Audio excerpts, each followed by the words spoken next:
Hello and welcome to Mission Nonprofit. I'm your host, Robert Kam.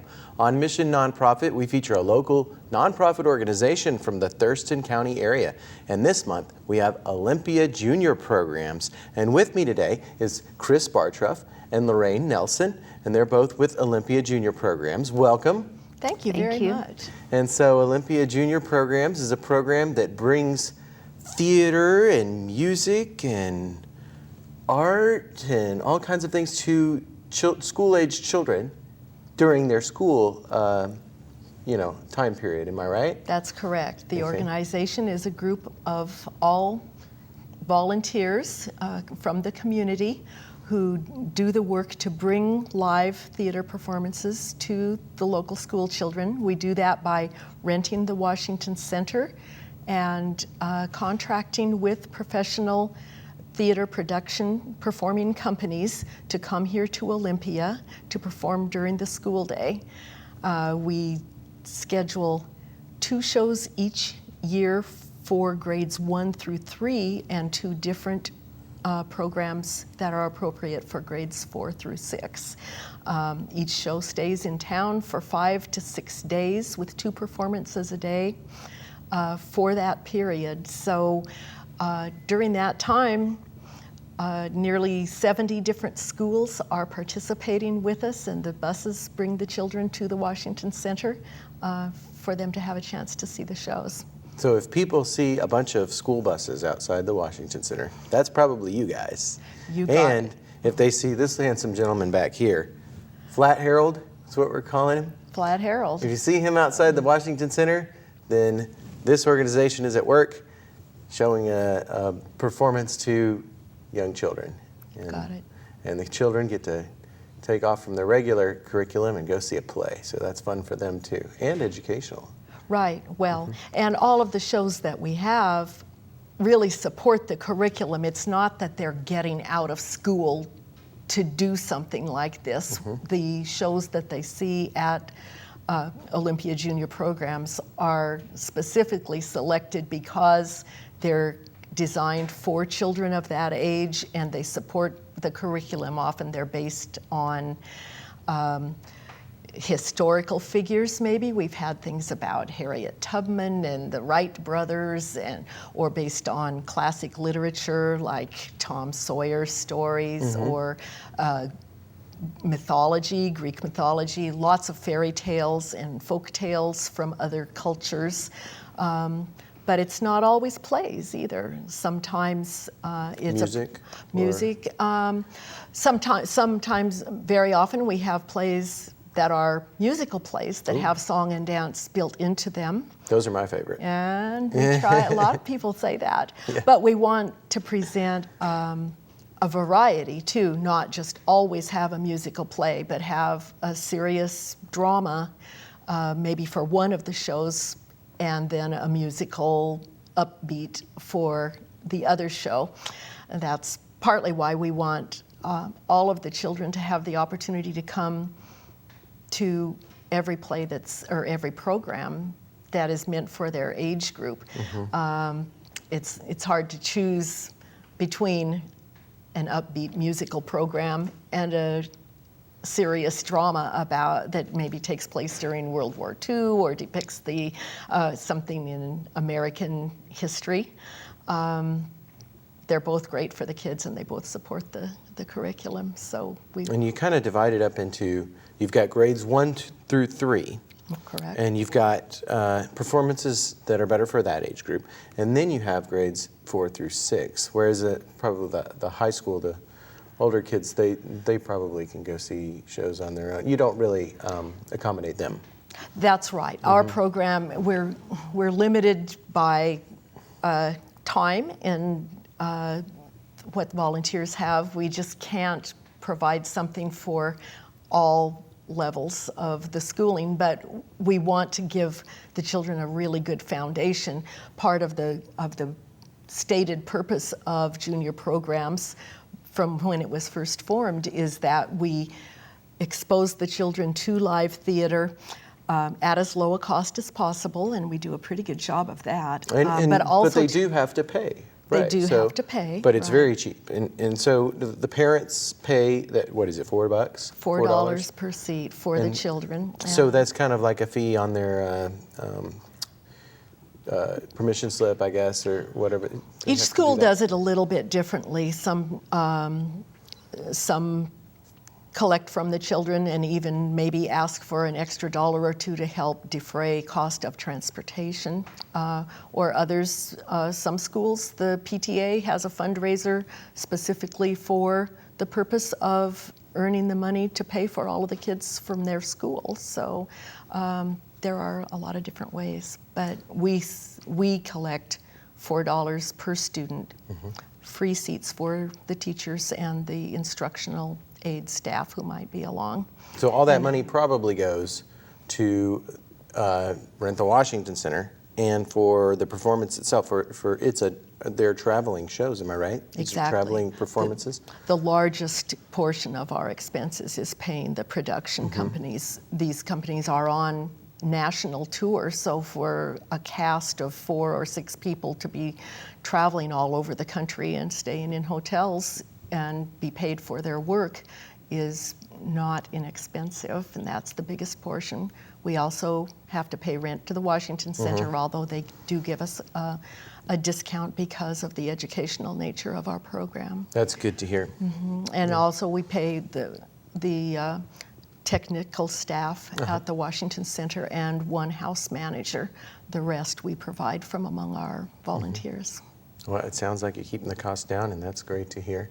And hopefully, since you're showing these performances to the younger kids through the 1st through 6th graders, the high schoolers have already been exposed to the theater, and so they're going to go out and see it on their own, right? Exactly. That's the idea, And they're is old to enough. develop audiences who will continue to come to performances on their own throughout their entire life. Yeah. So you are the president, current president. This is my first year. First year as president. Lorraine has been the Lorraine, president you were a for former many president. years. Right. So tell me what was it like when you were, and when were you president, and what was it like then? Is it different, or? Well, I started as a school representative, which is where a lot of our volunteers come from, is the people who are parents at the school. Their children grow up and they decide they still like working with Olympia Junior programs, and they come back and help and support on the board or other ways. I was president for 14 years. I don't know when it started. I can't remember that. But I saw a lot of changes, especially as board members joined. And most of the board members were former reps. They see the value of it, especially if their children are leaving elementary school, then they want to still keep serving because it is such a great and valuable service to these young students. A few kids will have the opportunity to go see a live theater production in any area, but to have all of the students in the area that we cover, which is a lot of Thurston County and other areas. We have them coming from Tacoma, and in Shelton, there's a junior programs that produces shows for them. To have that many coming and having that experience is unusual. Usually it's just the family who can afford it and not the whole school. But that's the whole idea behind junior programs, is that the whole school comes as a school, all of the grades that are supposed to be there. And they have been prepared by their teacher with the educational material so that they know what they're going to see. They have an idea that it's going to be a musical or a documentary, or not a documentary, what's the word for that? Biography, different types. That's the whole idea. And it's different. Sometimes kids come in and you can tell they haven't been prepared because they say, "What movie are we seeing?" Well, we're not seeing a movie. We're not ever seeing a movie. We're seeing a live performance. And so few children have the opportunity to do that. It is completely different because, when you see a cartoon on TV, strange and wonderful things happen on that cartoon, but nobody can really relate to it because in the end, nobody dies. Everybody comes out of being squished flat or whatever takes place on that cartoon. But at junior programs, it's real live people that these things happen to. And it starts an entire different emotional process inside those who are in the audience. And providing the educational materials is very interesting, because if it was some kind of historical performance about a historical figure, then they can learn about that person before they see the show. A lot of teachers are really good about preparing their students, you know, even with supplementary material, so that they know when they come, they know the setting and the background. The way it's performed will still be interesting to them, though. They don't know how that's going to happen because they haven't seen it before. But when they come prepared to know what the background is, it's really, they enjoy it so much more. That's really just kind of up to the teacher, what the that's teacher right. wants to do and how far they want to get into it. That is one point. The educational, the study guides that we give them provide discussion questions for both before and after the show, sections of vocabulary that often the teachers use for spelling words for that week or something, and information maybe about the company that's going to be performing. So it provides the teachers with a wide range of options for them to customize the way they prepare that class with what they're doing maybe in other subjects in their classrooms.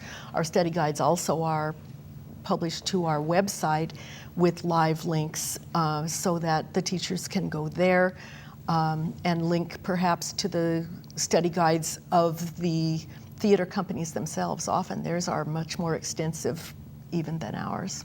Well, we've been talking about these shows, and I thought maybe now is a good time to take a look at some clips from one of them. And you've brought us here a DVD from your next show, which is called Happily Ever After, A Cinderella Tale, and that's going to be in February, correct? February. That's right. We had the dates here. February 20th is when it begins through March 1st, and that'll be for grades 1 through 3. Okay, Yeah. so let's take a look and see what that looks like. So we'll be right back.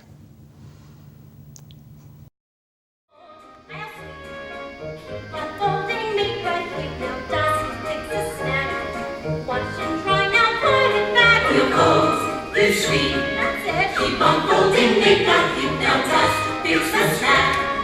Wash and try now, put in that we cook. We'll clean. Tend the fire in its leak-proof top. Cinders glow. Fire's perfect, there you go. Many, many, many hands can get it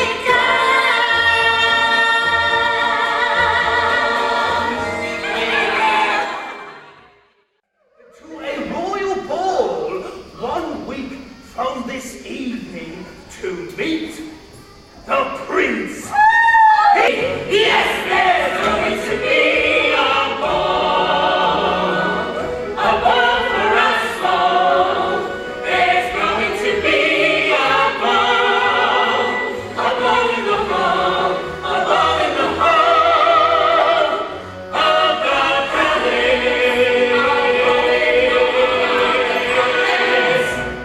Oh, here, Griselda, try this one. You always look marvelous in mauve. Oh, have it, my dear.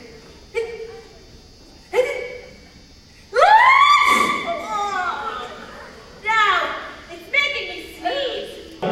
She polished their nails and did up their hair.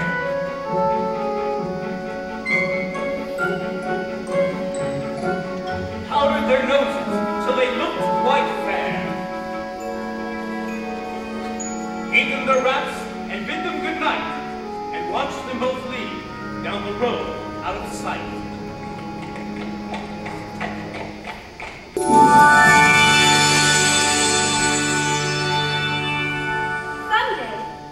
Someday? What's with this someday? I don't know. I thought I was dreaming. But do I know you? Well, you do, and you don't. Let's just say my name is Wanda. I'm your godmother.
and welcome back to Mission Nonprofit. If you're just joining us, our guest this month is Olympia Junior Programs, and they offer theater and music and other live performances for children of grade school and middle school ages. And with me here, representing Olympia Junior Programs, is Chris Bartruff and Lorraine Nelson. Welcome back. Thanks. So we just saw some clips from Happily Ever After, a Cinderella tale, and that is going to be shown. That's going to be at the Washington Center for the school-age children on February 20th through March 1st.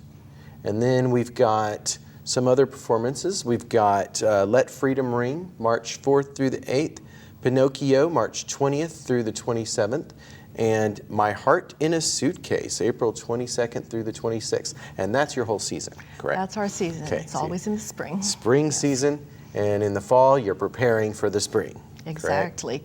Lots of communication with the schools, getting their numbers for how many seats they'll be needing and figuring out what days they can attend. Right. What days? And so that's a challenge, and that's what you guys are doing right now. Huh? In addition to coming to contacting the schools, we also have a homeschool liaison, and so homeschoolers are welcome to go on the website, and they can contact the homeschool liaison that way, and come in their individual families, and they get their own. They just come by themselves. They still need to honor our age, which age. Nobody under level, 5. Nobody correct? under 5. You have to be 5 at the beginning of the current school year in order to attend junior programs. We don't do preschoolers or Well, younger. and you don't do kindergarten either, so you do first grade, and they should be 5 at first grade. Right. Yeah. Yeah. This season's shows, I just wanted to make the point that it's sort of an example of the kind of variety that we have, especially for the intermediate level children. The Let Freedom Ring is a very lively musical that takes you through the history of the United States in about 45 minutes to include international songs that represent different immigrant groups who helped to found our country and settle here. Then the second show for the intermediate kids is My Heart in a Suitcase, and that is a very serious drama based on a book written by a girl who was separated from her parents during World War II. She was from a Jewish family, and there was a program called Kinder Transport where British families took in Jewish children to keep them safe, and this deals with her experiences with that. So it's quite a contrast. The two shows for the younger children are both based on fairy tales or children's stories, and yet the format and the style of the performing companies is quite different for each of those. So it still presents a contrast for them. Sounds like the social studies teachers are going to love Let Freedom Ring, and the history teachers are going to love My Heart in a Suitcase. That's interesting. I haven't heard of that. And sounds like the Underground Railroad of Europe, Kind of like that. But yeah, so good shows. What about some of the other performances you've done in the past that might not be theatrical? Like, do we have symphonies coming in, and do the children like those kind of things? Years ago they had the Seattle Symphony come once, years and years ago, probably before we were born. But we those things are not really as affordable. These are companies that are specifically, they're traveling, they go from state to state. They have an entire circuit that they go on, and they are specifically for children. And symphonies, there's a lot of people to transport there. So usually our plays have a limited number of actors in them. Somebody who can travel in a van from place to place. But you are open to those kind of things. We would be open to those. We would, I know, if we could afford it. On If, your you know, website, by the way, I should mention the website, and it's olympiajuniorprograms.com. Very simple. Yeah. That's right. Junior spelled out. Yep, junior, yeah, not JR, but junior. And so anybody can go to that website and learn more, and especially the homeschool parents who would like to get in on this, because I would imagine that they might not know about this, and it's something that they could really enjoy, and very cheap, very cheap performances. Now, I know you were kind of selective on the number of adults that can participate. Are adults not allowed to be? Oh, well, we like adults. To keep We that like watch them to after do what we want them to do. The Uh-huh. teachers will stay with their classes, Okay. but we have a lot of volunteers who come with the schools, and they all have to have filled out their volunteer forms and go through their school district before they do that. Theoretically, at each school, there is a person, usually a volunteer, a parent usually, who is our liaison with that school. Sometimes it's someone at the school, but we like it to be a parent because then they can actually come to the theater. And they recruit other parents who also go through the process that the school district prescribes for volunteers, and they come and help usher. The kids are coming on a bus, and the adults are transporting themselves to downtown Olympia before the buses come, and we have an usher coordinator who tells them the rules of the theater and the rules of seating and how it's going to be done, and a little bit about what's going to happen that day. And they all are instant draftees. They get to help with the seating, and that makes it fun for parents. It's really fun to go down there and see what your children have seen. They stand, they don't sit. They stand like a regular usher would stand at the Washington Center. So they get to see the show, teachers but sit. the chairs are for the Students and the teachers. And the teachers. Exactly. Okay. So there's a whole cadre of people that make this happen. Board members who are there, volunteers from the schools, other volunteers who are head ushers. Usually they don't have kids in school. They are older women or men who volunteer at the Washington Center, and who else do we have there? And we have people out on the curb to Oh, help that's direct right. the bus drivers with their coming and going, and as times have to be assigned. Just to give you an idea, in last year's season, we had 40 different performances, and a total attendance was almost 28,000 students and teachers who cycled through there. Now, a lot of those are counted twice because they've come to the two shows, but almost 500 buses coming and going. And you've got to coordinate that because they can't all fit down and almost on, 1,500 parent usher volunteers. Not individuals, because they'll come, maybe 4 times, but 1,500 volunteers. Wow. So there are a lot of. And the buses probably can't stick around in downtown. They The just got to drop buses, off actually, the kids. we're very appreciative of the Port of Olympia, who allows them to park down there. We have gone to other theaters, and they have parking places. That would be wonderful for the buses to be able to sit there in a parking place nearby. But we don't have that in downtown Olympia. Right. And so they come in an orderly fashion. Hopefully the school comes together. We can get 5 to 6 buses. 5 is better, but 6 buses in front of the Washington Center. We use both the north door and the south door, and the kids file into, and they go up in a single file into their assigned seating area. So it is not chaotic, mostly. They know where they're supposed to go, and then while the show is going on, one of us, sometimes me, sometimes other transportation people, go down to the port and tell the buses exactly what time to leave. This group first at this time, another group at another time, so that we don't have a whole bunch of buses, at least this is what we try to avoid, a whole bunch of buses in downtown Olympia in a row, clogging up the traffic. It's quite an operation. We have never seen any other theater that has to do it this way. But we do that so that we can be friendly with the downtown Olympia business people, and they can, and not just clog up the whole roadway. I would imagine there's probably an organization like yours in every community, because I know in other cities they have the same thing going on, correct? Well, junior programs was originally begun in the 1930s, started on the East Coast, and was a national movement where cities had these all over, and the performers traveled nationally, like vaudeville performers traveling a circuit to perform.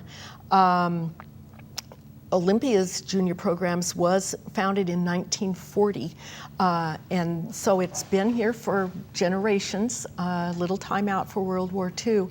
As the world has changed, though, most other cities have their junior programs, groups have disbanded, and bringing children's theater has just become another thing that is done by the performance center of the community, like the Washington Center bringing in or so forth. I'm sure the Washington Center appreciates you guys. The touring groups tell us that we're the only ones that they perform for, where they stay as long as they do, and where all of the local school children attend the shows together like this. Otherwise, it's kind of a classroom by classroom or school by school decision, and not a consistent 6-year program that builds through the years with giving the children this experience.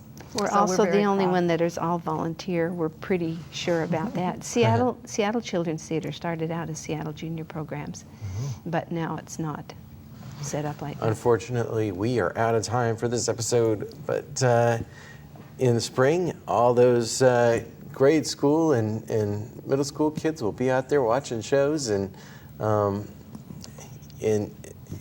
if the homeschool parents out there want to get involved, they should go to your website, which is olympiajuniorprograms.com.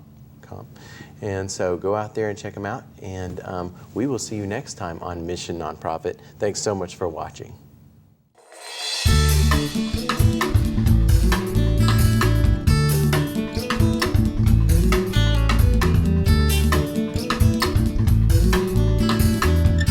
If you know of a local nonprofit that's making a difference in our community, give us a call at 956-3100, extension 103, or send an email to rkam@tctv.net.